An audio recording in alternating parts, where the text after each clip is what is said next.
ಜೆಡಿಎಸ್ನಲ್ಲಿ ಕುರುಬ ಸಮುದಾಯದ ಶಾಸಕರ ಕೋಲ್ಡ್ ವಾರ್ ಶುರುವಾಗಿದೆ. ಶಾಸಕ ಸಿಬಿ ಸುರೇಶ್ ಬಾಬುಗಿಲ್ಲ ಉಪನಾಯಕನ ಪಟ್ಟ. ಕುಮಾರಸ್ವಾಮಿ ಅವರು ಸುರೇಶ್ ಬಾಬುಗೆ ಆ ಹೆಸರನ್ನ ಸೂಚಿಸಿದ್ರು ಕೂಡ ಸುರೇಶ್ ಬಾಬುಗೆ ಪಟ್ಟ ಕೈ ತಪ್ಪಿದೆ ಅಂತ ಹೇಳಿದಾಗ ಕೊನೆ ಮೂಮೆಂಟ್ ನಲ್ಲಿ ಶಾಸಕಿ ಶಾರದಾ ಪೂರಿಯಾ ನಾಯ್ಕ್ಗೆ ಆ ಸ್ಥಾನ ಸಿಕ್ಕಿದೆ.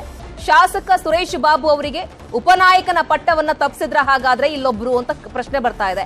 ಯಾರು ಅವರೊಬ್ರು ಅಂತ ನೋಡ್ತಾ ಹೋದ್ರೆ ಎಂಎಲ್ಸಿ ತಿಪ್ಪೇಸ್ವಾಮಿನ ಅನ್ನೋದೊಂದು ಪ್ರಶ್ನೆ ಹುಟ್ಕೊಳ್ತಾ ಇದೆ. ಎಚ್ ಡಿ ರೇವಣ್ಣ ಅವರ ಮೂಲಕ ಸಿಬಿ ಸುರೇಶ್ ಬಾಬುಗೆ ಕೊಕ್ಕನ್ನ ಕೊಡಿಸಿದ್ರ ಹಾಗಾದ್ರೆ ತಿಪ್ಪೇಸ್ವಾಮಿ ಅವರು. ಸುರೇಶ್ ಬಾಬುಗೆ ಉಪನಾಯಕನ ಪಟ್ಟವನ್ನ ತಪ್ಪಿಸ್ಲಿಕ್ಕೆ ಎಂಎಲ್ಸಿ ತಿಪ್ಪೇಸ್ವಾಮಿ ಅವರ ಕೈವಾಡ ಇದೆಯಾ? ಎಚ್ ಡಿ ರೇವಣ್ಣ ಅವರ ಮೂಲಕ ಸಿಬಿ ಸುರೇಶ್ ಬಾಬುಗೆ ಕೊಕ್ಕನ್ನ ಕೊಡಿಸಿದ್ರ ಹಾಗಾದ್ರೆ ತಿಪ್ಪೇಸ್ವಾಮಿ ಅವರು. ಈ ಹಿಂದೆ ಸುರೇಶ್ ಬಾಬುಗೆ ಎಂಎಲ್ಸಿ ತಪ್ಪಿಸಿದ್ರು ಇದೇ ಎಚ್ ಡಿ ರೇವಣ್ಣ. ಇದೀಗ ಸುರೇಶ್ ಬಾಬುಗೆ ಪರ್ಯಾಯವಾಗಿ ತಿಪ್ಪೇಸ್ವಾಮಿ ಅವರಿಗೆ ಪರಿಷತ್ನ ಸ್ಥಾನವನ್ನ ಕೊಡಿಸಿದ್ರು ರೇವಣ್ಣ ಅವರು. ಈಗಲೂ ಕೂಡ ಸುರೇಶ್ ಬಾಬುಗೆ ಉಪನಾಯಕನ ಪಟ್ಟ ಸಿಕ್ಕರೆ ಪಕ್ಷದಲ್ಲಿ ತಮಗೆ ಹಿನ್ನಡೆಯಾಗುತ್ತೋ ಅನ್ನೋ ಆತಂಕದಿಂದ ರೇವಣ್ಣ ಹೀಗೆ ಮಾಡಿದ್ದಾರೆ ಅಂತ ಹೇಳಲಾಗ್ತಾ ಇದೆ. ಸೊ ಈಗಾಗಲೇ ಕೊನೆ ಕ್ಷಣದಲ್ಲಿ ಶಾಸಕಿ ಶಾರದಾ ಪೂರಿಯಾ ನಾಯ್ಕಿಗೆ ಆ ಸ್ಥಾನ ಒಲಿದು ಬಂದಿದೆ. ಎಲ್ಲ ಒಂದ್ ಕಡೆ ಸುರೇಶ್ ಬಾಬುಗೆ ಪಟ್ಟವನ್ನ ಎಂಎಲ್ಸಿ ತಿಪ್ಪೇಸ್ವಾಮಿ ಅವರೇ ತಪ್ಪಿಸಿದ್ರು ಅನ್ನೋ ರೀತಿಯ ಆರೋಪಗಳು ಕೂಡ ಕೇಳಿ ಬರ್ತಾ ಇದೆ. ಒಂದ್ ರೀತಿ ಕೋಲ್ಡ್ ವಾರ್ ಇದೀಗ ಜೆಡಿಎಸ್ನ ಮನೆಯಲ್ಲಿ ಹರಿದಾಡ್ತಾ ಇದೆ.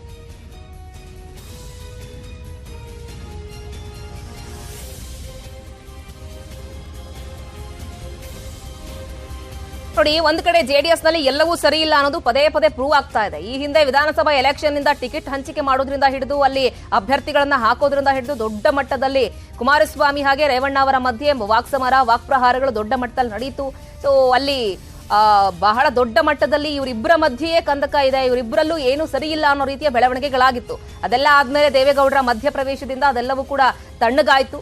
ಸೊ ಸ್ವರೂಪ್ ಅವರಿಗೆ ಟಿಕೆಟ್ ಸಿಕ್ತು, ಹಾಸನದ ಟಿಕೆಟ್. ಅದೆಲ್ಲ ಒಂದು ರೀತಿ ಈಗ ಇತಿಹಾಸ. ಈಗ ಮತ್ತೊಮ್ಮೆ ಈ ರೀತಿಯಾಗಿ ಅಣ್ಣ ತಮ್ಮಂದಿರ ಸಹೋದರರ ಸವಾಲ್ ಮುಂದುವರೆದಿದ್ಯಾ? ತಮ್ಮ ಪ್ರತಿಷ್ಠೆಗೋಸ್ಕರ ತಮಗ್ ಬೇಕಾಗಿರುವಂತಹವರಿಗೆ ಇಲ್ಲಿ ಉಪಾಧ್ಯಕ್ಷನ ಪಟ್ಟವನ್ನ ಕೊಡಿಸ್ಲಿಕ್ಕೆ ಇಲ್ಲಿ ಮುಂದಾಗಿದ್ದಾರೆ, ಉಪನಾಯಕನ ಪಟ್ಟವನ್ನ ಅನ್ನೋದೊಂದು ಪ್ರಶ್ನೆ ಕೂಡ ಹುಟ್ಕೊಳ್ತಾ ಇದೆ. ಎಲ್ಲೋ ಒಂದ್ ಕಡೆ ಇಲ್ಲಿ ಎಂಎಲ್ಸಿ ತಿಪ್ಪೇಸ್ವಾಮಿ ಅವರು ಎಚ್ ಡಿ ರೇವಣ್ಣ ಅವರ ಮೂಲಕ ಲಾಬಿಯನ್ನ ಮಾಡಿ ಇಲ್ಲಿ ಸುರೇಶ್ ಬಾಬು ಅವರಿಗೆ ಉಪನಾಯಕನ ಪಟ್ಟವನ್ನ ತಪ್ಪಿಸಿದ್ರ ಅನ್ನೋದೊಂದು ಪ್ರಶ್ನೆಗಳು ಕೂಡ ಹುಟ್ಕೊಳ್ತಾ ಇದೆ. ಬನ್ನಿ, ಈ ಬಗ್ಗೆ ಮತ್ತಷ್ಟು ಮಾಹಿತಿಯನ್ನು ಕೊಡ್ತಾರೆ ನಮ್ಮ ಪ್ರತಿನಿಧಿ ಹೆಬ್ಬಾಕ ತಿಮ್ಮೇಗೌಡ ನೇರ ಸಂಪರ್ಕದಲ್ಲಿ ಜಾಯ್ನ್ ಆಗ್ತಾ ಇದ್ದಾರೆ. ತಿಮ್ಮೇಗೌಡ, ಜೆಡಿಎಸ್ ನ ಮನೆಯಲ್ಲಿ ಒಂದೊಂದ್ಸಲ ಎಲ್ಲವೂ ಸರಿ ಇಲ್ಲ ಅನ್ನೋದು ಪದೇ ಪದೇ ಒಂದೊಂದೇ ದೊಡ್ಡ ಮಟ್ಟದಲ್ಲಿ ಮುನ್ನೆಲೆಗೆ ಬರ್ತಾ ಇದೆ. ಈಗ ನೋಡಿದ್ರೆ ಉಪನಾಯಕನ ವಿಚಾರದಲ್ಲಿ ಇಲ್ಲಿ ರೇವಣ್ಣ ಅವರ ಲಾಬಿ ಇದೆ, ಎಂಎಲ್ಸಿ ತಿಪ್ಪೇಸ್ವಾಮಿ ಅವರು ಇಲ್ಲಿ ಮಧ್ಯಪ್ರವೇಶವನ್ನ ಮಾಡಿ ಸುರೇಶ್ ಬಾಬು ಅವರಿಗೆ ಉಪನಾಯಕನ ಪಟ್ಟವನ್ನ ತಪ್ಪಿಸಿದ್ದಾರೆ ಅನ್ನೋ ಒಂದು ವಿಚಾರ. ಏನಾಗ್ತಾ ಇದೆ ಜೆಡಿಎಸ್ ಮನೆಯಲ್ಲಿ ಅಂತ?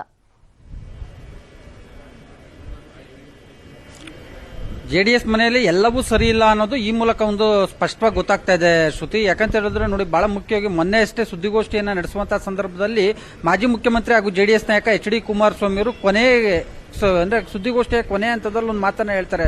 ಅಂದ್ರೆ ಜೆಡಿಎಸ್ ಶಾಸಕಾಂಗ ಪಕ್ಷದ ಉಪನಾಯಕನನ್ನಾಗಿ ಸರ್ ಯಾರನ್ನ ಆಯ್ಕೆ ಮಾಡಿದೀರಾ ಅಂತ. ಸುರೇಶ್ ಬಾಬು ಆಯ್ಕೆ ಮಾಡಿದೀವಲ್ಲ, ಸುರೇಶ್ ಬಾಬು ಇವತ್ತು ಬೆಳಿಗ್ಗೆನೆ ಆಯ್ಕೆ ಆಯ್ತಲ್ಲ ಅಂತ ಹೇಳ್ತಾರೆ.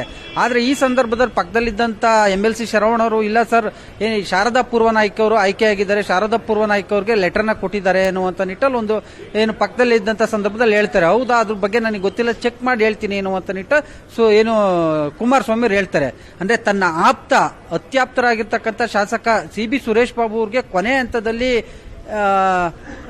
ಉಪನಾಯಕನ ಪಟ್ಟ ಕೈ ತಪ್ಪಿ ಹೋಗಿರ್ತಕ್ಕಂಥ ಹಿನ್ನೆಲೆಯಲ್ಲಿ ಇದೀಗ ಶಾಸಕ ಸಿಬಿ ಸುರೇಶ್ ಬಾಬು ಅವರು ಕಾರಣವನ್ನು ಹುಡುಕುವಂತ ನಿಟ್ಟಲ್ಲಿ ಕಾರಣವನ್ನು ಹುಡುಕಲು ಹೊರಟಂತಹ ಸಂದರ್ಭದಲ್ಲಿ ತಮ್ಮ ಜನಾಂಗಕ್ಕೆ ಸೇರಿದಂತ, ತಮ್ಮ ಕುರುಬ ಜನಾಂಗಕ್ಕೆ ಸೇರಿದಂತ ಎಂಎಲ್ಸಿ ತಿಪ್ಪೇಸ್ವಾಮಿ ಅವರು ಕೂಡ ಎಲ್ಲ ಒಂದ್ ಕಡೆಗೆ ನನಗೆ ಈ ಒಂದು ಶಾಸಕಾಂಗ ಪಕ್ಷದ ಉಪನಾಯಕನವನ್ನ ಪಟ್ಟ ತಪ್ಪಿಸುವಲ್ಲಿ ಇವರು ಕೂಡ ಕಾರಣರಾದ್ರ ಅನ್ನುವಂತ ನಿಟ್ಟಿನಲ್ಲಿ ಇದೀಗ ಆಪ್ತರ ಜೊತೆ ಅಸಮಾಧಾನವನ್ನು ಕೂಡ ಹೊರಹಾಕಿರ್ತಕ್ಕಂಥದ್ದು.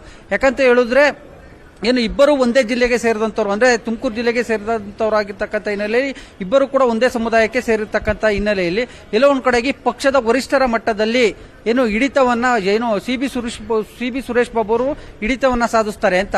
ಯಾಕಂತ ಹೇಳಿದ್ರೆ C B Suresh Babu H D Kumaraswamy ಅವರಿಗೆ ಆಪ್ತರಾಗಿದ್ರೆ, ಇತ್ತ ತಿಪ್ಪೇಸ್ವಾಮಿ ಅವರು